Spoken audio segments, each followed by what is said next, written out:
Thanks for tuning in to my project. It's a refurbishment of a 2007 Achilles Dingy and a 2008 Yamaha 8-horsepower outboard motor that I bought on Craigslist the other day. This was a fun project to take on because I dedicated the whole day to it. I did some parts runs, went to Lowe's, and time to clean. Got some cleaning supplies and other doodads that I needed to get the boat going. Here's the foot pump that I had to use. I went and picked that up at West Marine for $19.99. It's a good unit. I think I'll probably keep that around for the next few months while this boat serves as the tender for our larger boat in the Puget Sound. Proud owner, you know? This process took a lot longer than I thought it would. I think this is a 25-minute time lapse and I'm just going for it. Getting pretty toasty, so I had to take off the fleece, of course. Pump after pump. Later you'll see that I made a few mistakes and actually had to air down the raft, which was very disappointing. Appreciate all the lines on this boat. Very dirty. So we're gonna give it a little scrub out. I'm not the type of person that likes to keep things that are dirty. Alright. If I buy it on Craigslist, the first thing I do is always clean it, whether it's a car or a bike or whatever. I just give it a bath. Fairly pleased. So it seemed very necessary, considering this dinghy was stored inside a marina warehouse for 6 months. It needed some love. Yeah, I don't mind that. Cool. Now I'm scratching my head wondering what's next, and then I remembered I've got to put the floorboards in. And they're not inside, they're in the garage. Unfortunately, I didn't watch the gentleman undo the floorboards. He was the kind enough man to help me pack the whole thing up and put it in my van. So it was a little bit of Legos and Jenga mixed, and I knew that there was some structural integrity that had to take place.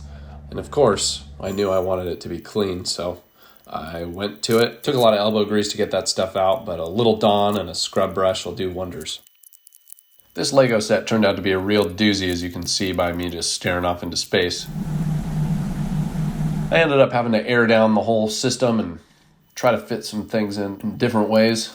Finally, I figured it out, and it was kind of a mix of sandwiching two plates together. Wow. It's kind of next level. Pushing them both down at the same time, something that couldn't be done without airing the whole unit down. Backing down the driveway, I'm going to try to load it in the back here, best I can.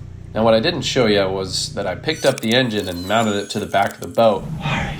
Upon doing so, a ton of oil spilled all over my hands and all over my shirt, all over my pants.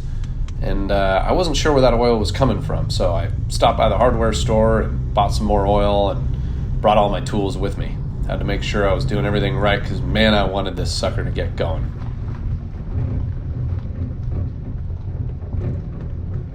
There's a nice boat launch to back into in a truck because it's really steep, so you can get stuff out at least at high tide.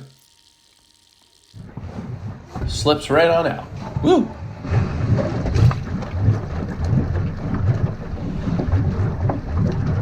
Something real nostalgic about the sound of exhaust flopping through the water. I don't know, I just really like it. Back up the boat ramp, and Mr. Boat, don't drift away. Alright, I'm starting to get real excited now, but I'm telling myself that I gotta take it slow. I don't want to make any silly mistakes. I hook up the fuel lines, and I notice there's more oil inside the engine case, so I dap it all up with a bunch of paper towels. I think it's probably ready to go. There's that fateful pull. The engine's seized. I can't figure out why, so I break out my socket set and try to take out one of the spark plugs. I end up getting it out with a jerry-rigged vice grip and crescent wrench. Definitely wouldn't recommend doing that, but I wanted to make sure that the top spark plug was at least clear. I couldn't access the bottom with my current setup, and I didn't have the right socket. I put the spark plug back in, and then I tried again, couldn't turn it over, couldn't get it into gear, and I figured maybe that was kind of something that was related. Upon further investigation, I found out that I just had to turn the throttle down, and that would allow me to put it in gear. Because it was stored on its side at the marina, I think there's a high likelihood that they stored it on the wrong side, and so the cylinder filled with oil. So I decided to take off the pull start assembly, and I start twisting the whole unit with my hands back and forth, and I'm actually trying to push the oil out of the exhaust. I'm okay with it burning a little oil on startup, so I do that for a while until I'm confident that I'm starting to get a full twist. I believe I did the best I could in the situation. I do think the key's missing, but that's a different story. Here we go. Yeah, I forgot to get the key from the owner. So I jerry-rig up a little vice grip setup. Pays to bring the tools, I suppose. Ends up working out. And as you can see, I just got my first turnover with a little bit of smoke coming out. Sure. The pole starts moving freely now, and I'm getting optimistic. Moments before, I was in the dumps. The optimism's building. Wow. It's gonna work. It's gonna freaking work.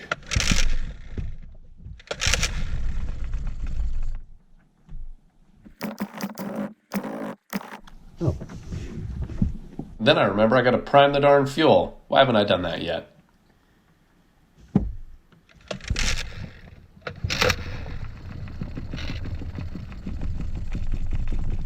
Starting to get successful runs, but it's still sputtering out every once in a while, and I'm trying to diagnose the reason. My assumption is that there's some bad gas in there, and I knew that there was bad gas in the tank, so I kind of had to work it through the system, I think. All right, come on now. Work through the bad gas. I feel mighty terrible about the oil in the water. It's actually not that much, probably no more than 10 drops, but it really spreads across the water. It just looks real nasty. I guess this is how you try it. Joy's building here. I'm trying to keep level-headed, but man, I'm excited.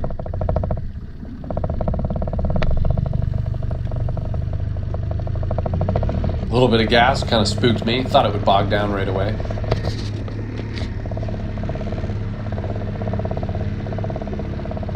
Checking my surroundings, make sure there's no approaching boats, and making sure nobody's watching me. Feeling like a kook at the boat launch. You can see it's running at low RPMs, which I feel good about, but I don't want to give it full gas yet to let all the oil move through the cylinders. I know, thank goodness. It was a journey.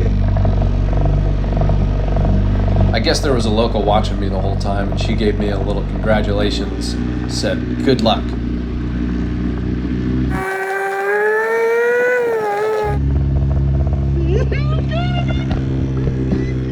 Oh.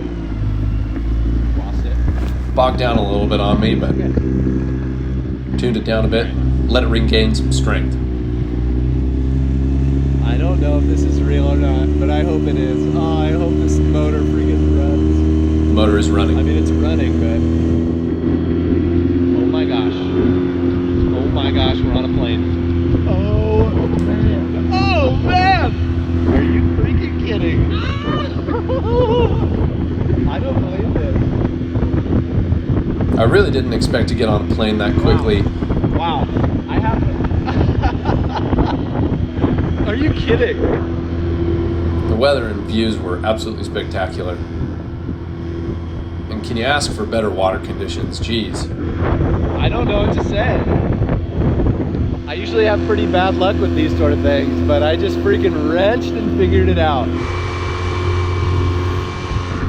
I'm currently half power. Alright. Hit my own wake. It's kind of funny, the difference between half and full power really isn't much. Maybe 1 or 2 knots at best. The feeling of driving a soft bottom boat's definitely interesting. I've driven a lot of hard bottom boats with outboard motors, but this is my first soft bottom, and it's kind of surfy, and you gotta kind of feel your way around the water. Alright, that's all the beans. That's everything I got.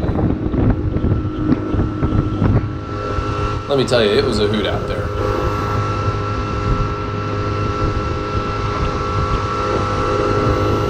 Wow.